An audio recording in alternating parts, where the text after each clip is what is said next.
Thank you, Mr. Chairman. Director Wray, welcome. Thank you for your service, and thank you for the heroic service of the men and women at the FBI. Congress has now heard from numerous law enforcement officials that there is significant evidence that the January 6th attack on the Capitol was premeditated, planned, and coordinated. And you just had an exchange with Senator Klobuchar where you, if I understood you correctly, expressed the FBI's view that it was indeed planned and coordinated. I recognize this is an ongoing investigation and that you're still learning the details, but at this point, what do we know about the planning and coordination that occurred surrounding the January 6th attack?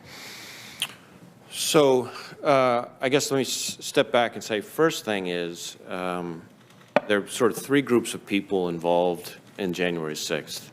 The first group, the largest group, the group we need to spend the least time talking about is peaceful, maybe rowdy protesters, but who weren't violating the law. Then there's a second group, think of a reverse pyramid, a second group that is people who may have come intending to just be part of peaceful protests, but either swept up in the motives or emotion or whatever, engaged in kind of low-level criminal behavior, trespass, say, on the Capitol grounds, but not breaching the building.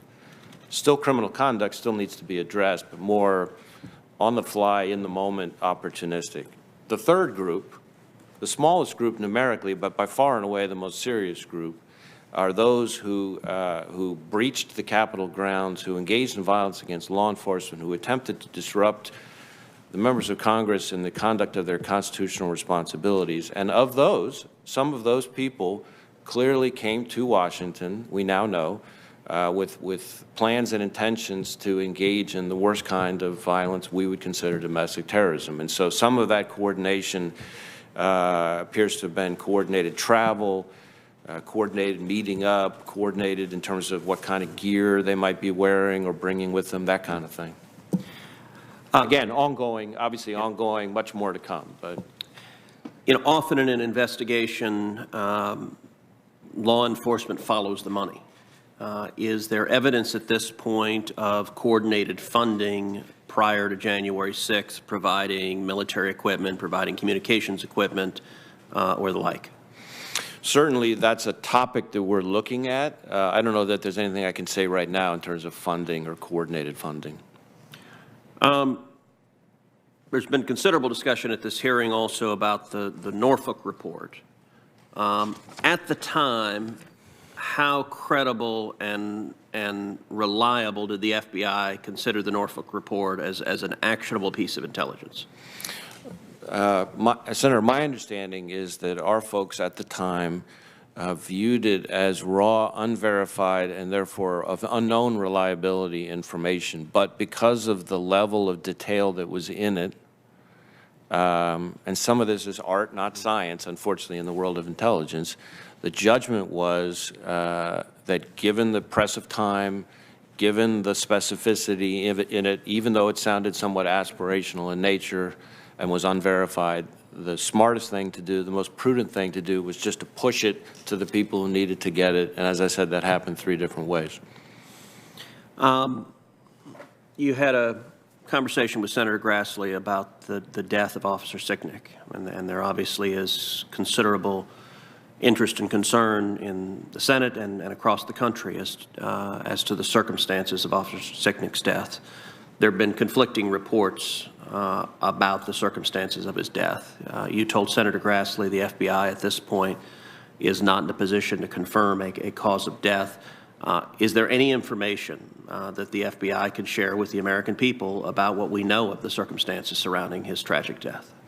Although I'm certainly understand and appreciate the keen interest in it for all the reasons we've discussed, at the moment, other than to say the Capitol Police has, of course, categorized it, I think appropriately, as a line-of-duty death, there's nothing really that I can share right now. Certainly, I understand why it's very much top of mind for people, and I think it speaks well of the members of Congress that they're so interested in somebody who's lost his life protecting all of you.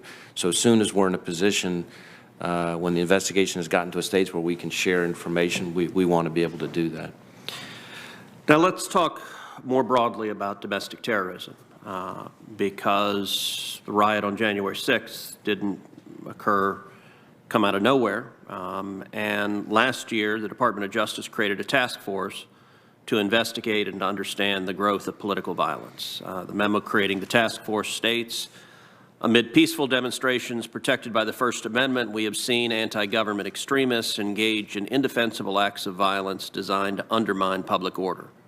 Among other lawless conduct, these extremists have violently attacked police officers and other government officials, destroyed public and private property, and threatened innocent people. Is that task force still operating? I know the work that the task force began is still ongoing. In the past year, we have seen massive rioting and violence as extremists, many of them leftist extremists, took to the streets across the country. In just 2 weeks at the end of May and early June, over 700 law enforcement officers were injured. Looking at all of 2020, over 14,000 people have been arrested in 49 cities, and at least 25 people have died in the violence. And it's estimated that the property damages from these riots could exceed $2 billion. What is the FBI doing to counter this ongoing pattern of domestic terrorism? So, Senator, certainly we tried to respond aggressively with our partners to the domestic violent extremism that we saw playing out in streets all across the country this summer. Most of that activity, a lot of that activity, I would say, fell in what we would categorize as anti-government, anti-authority violent extremism. Some of it is anarchist violent extremism. Some of it is militia violent extremism. Some of it might even be sovereign citizen violent extremism. But we saw a huge uptick in violent extremism in that broad bucket over the course of last year. And so we're trying to be aggressive with the tools that we have in terms of the charges we're bringing. We're trying to, as we talked about, frankly, in connection with January 6th, same thing for the summer. We're trying to look at sources of funding, planning, coordination, trying to learn more about tradecraft and tactics and things like that so that we can be better prepared to prevent it and feed information to our state and local partners so they can be better prepared to prevent it. As I think I said to Senator Grassley, last year, we had 3 times the number of anarchist violent extremist arrests from, say, the prior year, I think it was, certainly more last year than the prior 3 years combined. We did see last year, as Senator Grassley noted in his opening comments, the first